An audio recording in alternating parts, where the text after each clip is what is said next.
Hello friend, Radhe Radhe, जय श्री कृष्णा। कैसे हैं आप? अच्छे होंगे, ठीक होंगे। मैं भी ठीक हूँ। आप लोगों को मेरे ब्लॉग में स्वागत है। तो आज हम बात करते हैं शिवानी जी की।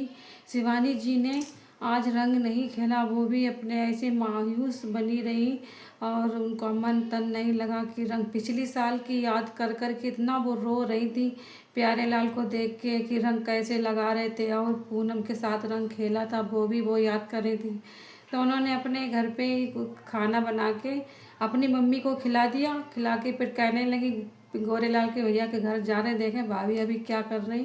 तो वहाँ वो गई तो उन्होंने ऐसे ही बगैर रंग से ही गई थी, तो चलो कहीं मिल ले जाके। तो वहाँ जाके फिर कहा गोरेलाल भैया की बहन ने कि शिवानी हमारी लोग मान है तो कि थोड़ो रंग लगा लिया हो जाए कि लगा दें। तो उन्होंने शिवानी ने फिर रंग लेके आई और फिर सभी के थोड़ा थोड़ा टीका लगा दिया। टीका लगा दिया और का और उनकी मम्मी भाभी के सभी के लगा दिया। और प्यारे लाल की फ़ोटो में टीका लगाते हुए इतना रो रही थी फूट फूट के कि उनको देख के तो मुझे अच्छा नहीं लगा। बहुत ही दुख हुआ शिवानी को देखे हुए कि बहुत रो रही थी। तो उनको बहुत ही मतलब मिस कर रही हैं। पिछली साल की याद कर कर के पिछली साल बहुत अच्छे से होली खेली थी और इस साल बिल्कुल सन्नाटा है उनके गांव में। तो कुछ किसी ने रंग नहीं उनके गांव में खेला। तो शिवानी बस यही याद करके रो रही। तो गोरेलाल भैया के टीका लगा के फिर बहुत ज़्यादा वे दोनों लोग रोने लगे कि काश ऐसा ना होता तो कितना अच्छा लगता। बहुत बातें। और फिर उनकी मम्मी के सोते हुए सपने में बेटे और बेटी दोनों लोग दिखाई पड़े कि मम्मी से अपनी बात कर रहे हैं। तो वो बता रही, तो हो सकता है भाई सपने में आ गए होंगे। तो उनकी मम्मी भी बहुत रो रही थी। रंग एक दूसरे के मजबूरी में रंग लगाना पड़ा उन्हें लोगों को। एक दूसरे के रंग लगा दिया कि त्योहार कोरो ना जाए। तो टीका लगा दिया सभी के घर में, बेरंग की होली हो गई।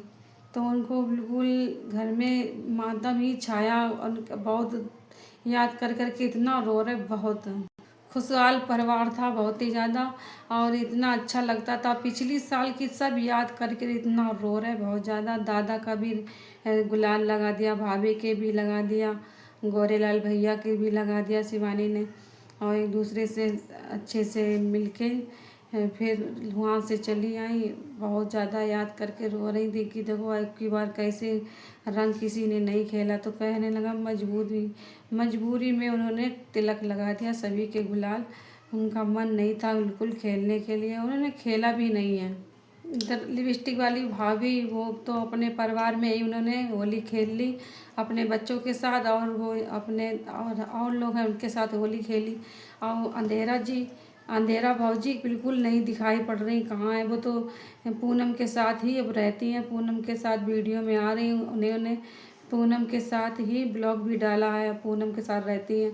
पता नहीं क्या इनके दोनों में अनबन हो गई तो अपने अलग अलग फूटन सी हो गई इनके, मतलब अलग रहने लगी हैं। दुरानी जिठानी में कोई बातचीत नहीं हो रही। अब वो अपने चैनल में आती हैं, ये अपने चैनल में आती। कोई तो बात होगी, बस यही पता नहीं क्या बात है। मतलब उनको कोई बात बुरी लग गई है तो उन्होंने अपना चैनल अलग बना के अपने अलग ही वीडियो डाल रही हैं। और लिपस्टिक वाली भाभी से कोई बातचीत उनकी नहीं हो रही। लिपस्टिक वाली भाभी ने कुछ ऐसा बोल दिया था तो उजाला को लग गया था बहुत ज़्यादा बुरा। तो वो तब से लिपस्टिक वाली भाभी के साथ बिल्कुल नहीं दिख रही हैं। वो अपना चैनल अलग बनाए हुए हैं। अब पहले भी बनाए हुए थे जिसमें वीडियो बहुत ज़्यादा आ रही थी। तो वो पता नहीं इसी बात से कुछ बात हो गई और लिपस्टिक वाली भाभी ने कुछ बोल दिया तो उनको बहुत ज़्यादा बुरा लग गया था। तभी वो इसमें तो इनके साथ बिल्कुल नहीं दिख रही। वैसे एक दूसरे के साथ इतना दिखती थी, हिल मिल के रहती थी बहुत ज़्यादा। और जहाँ भी वीडियो शॉट करती थी, शॉर्ट भी आते थे उनके, व्लॉग भी आते थे। अब वो बिल्कुल नहीं, अलग अलग आ रही हैं। तो इधर इनकी होली तो अच्छे से मनी। उजाला ने भी होली खेली अच्छे से और लिपस्टिक वाली भाभी ने भी होली खेली। इधर शिवानी ने सिर्फ ऐसी थोड़ा थोड़ा गुलाल सभी के लगाया और बस कोहरो ना रहे त्यौहार, इस वजह से उन्होंने थोड़ा थोड़ा सा रंग लगाया सभी के। वो भी गोरेलाल भैया की बहन ने कहा था कि शिवानी लगा दो त्यौहार, कोहरो चलो जी ये बेकार रही है, अच्छा नहीं है। तब शिवानी ने मजबूरन रंग लगाया प्यारे लाल के और फ़ोटो में और उनकी मम्मी पापा के दादा दादी सभी के घर में थोड़ा सा टीका लगा दिया। तब भी वो टीका लगाते हुए इतना फूट फूट के रोने लगी। बहुत मजबूरी में उन्हें रंग लगाना पड़ा। अब बच्चा लोग कह रहे थे कि मौसी रंग खेलो, समझा दिया बच्चों को कि अगली साल खेलेंगे होली। मजबूरी में उन्हें रंग लगाना पड़ा।